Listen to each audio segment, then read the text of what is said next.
আসসালামু আলাইকুম আপুরা ভাইয়ারা, আপনারা কেমন আছেন? আশা করি আল্লাহর বিশেষ রহমতে আপনারা ভালো আছেন। আমিও আপনাদের বোন রেহেনা অনেক ভালো আছি আলহামদুলিল্লাহ। দেখেন, খাবার আল্লাহর নিয়ামত, কারণ সবার ভাগ্যে সবকিছু তুলে না। সবার ভাগ্যে এই যে ভার্গার, আমি প্রতি শুক্রবার ডেইলি 4টা থেকে 5টা আমি ভার্গার খেতে পারি। কেন জানেন? এটাই আল্লাহর নিয়ামত।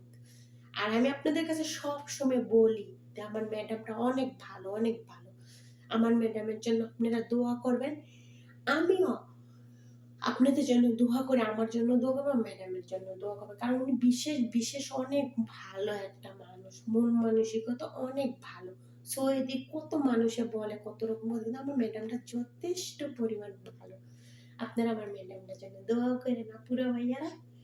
ঠিক আছে, আসসালামু আলাইকুম।